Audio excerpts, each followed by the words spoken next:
So this is my code for the Conway Game of Life for the final project of CGT 215. So I'll run the program. So as you can see, I programmed two modes for this game. So the first one, I just insert random seed to the grid. After I select the first one, I can enter a seed. Maybe I'll just type something random. And then I'll also have a mode to select my frame per second. So first let's select 30. So this mode is just simply generates random living cells in this grid, and it just runs through all of the generations, calculating the generations. Kind of just stuck in this pattern, but this is all we wanted. I can also use another FPS value, so maybe 2 or 5.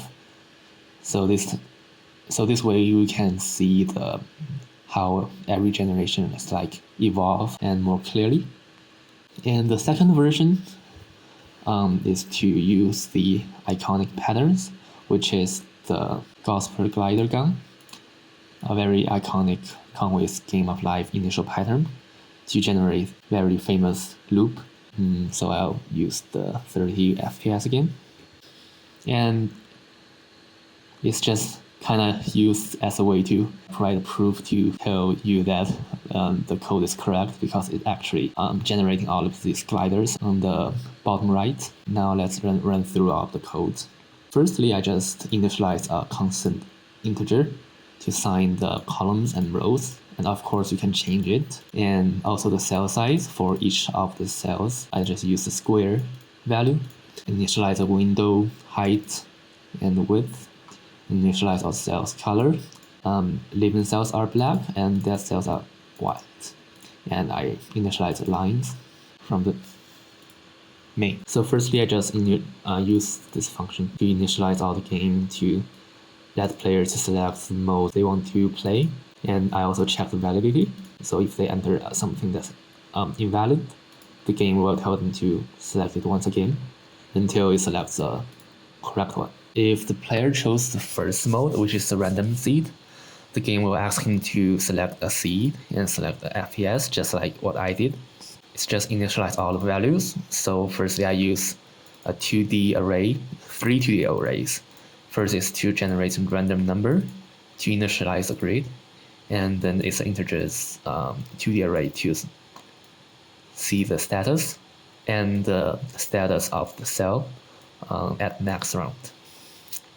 And the first for loop I use to run through all of the rows and columns to randomly assign the random number for each rows, each cells with the seed. So it will just generate a random integer, which is very big, like 7 or 8 digits. And then I use the simple mod to see if the random number generated have a value of 1 after the mod with 5.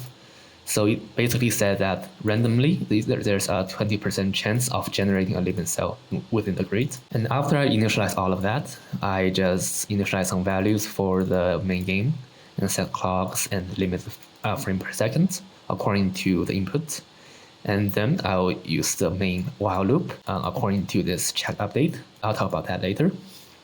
I'll put all of the generations, and I'll use this number of change to see if the grid is actually static, which means that there's no living cells or all of the stuff couldn't move any further. So the first for loop, I run through all of the cells to check the living neighbor cells. The first one is here. Yeah. Firstly, I check if the cells that is input into this function is at the border. If I detect that the cells at the border, it will use a padding to pad the second for loops. So initially, the cell just run through the 9 cells around it, including itself, to check if the status of that cell is alive. If it's alive, then the leaf neighbor count will add 1 to itself. And the padding is just use this padding value to add the value or minus the maximum to Maybe sometimes if it's at the border, it will subtract 1, so it won't scan all of the cells that's not in the grid. In that case, we'll prevent any errors. And then it returns the number of living cells neighbor and input into this integer. And the main game will use this for the status of the cell, the next status, number of living cell, and number of change to run through this program. So if the status of the cell is dead, if the number of neighbor is 3, which even if it including self is dead, so itself will not be accounted to this number. So if the number of living cells nearby is 3, then it will set status of the next round for the cells to 1, which is alive, and the number of change will add 1 to self. If the status is alive for this one, if the number self is smaller than 3 or bigger than 4, and so all of the value compares here is actually one value bigger than the actual nearby cells, because the cells that is runs through this if condition is actually alive. So for this place to calculate all the live cell nearby, it's also including the self. It's reasonable to just add 1 to each of the comparing value. So if it's actually bigger than 3 or smaller than 2, the next status of the cell will change to 0, which is dead, and the number of change will add 1. Then after this, the program has run through all the cells to check the neighbor living status, which also updates their living status in the next round. And then we'll apply our next round status to the window. So we'll run through all this again and see if the next status of the cells is dead or alive, and assign the color to each of them and draw the cell itself. After each of these cells has been run through, status array will be changed to the value of this next status. It will constantly update the array to the next one. And finally, we'll check if the grid is static simply by checking the number of change. If the number of change isn't 0, then it will move on to the next loop and add generation. But if the number of change is 0, it will display the window and then change the check update to 0, see out the final number of generations. And because the check update is 0, this while loop will be stopped and the game will quit. And I'll talk about the next mode, which is just simply use a Gauss per glider gun pattern to generate the initial grid.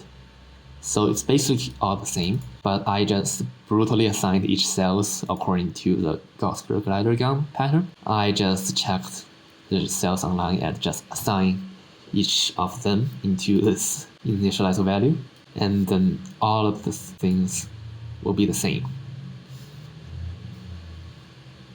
After initializes, it will set the while loop, and it will run through all of this to check the neighbors.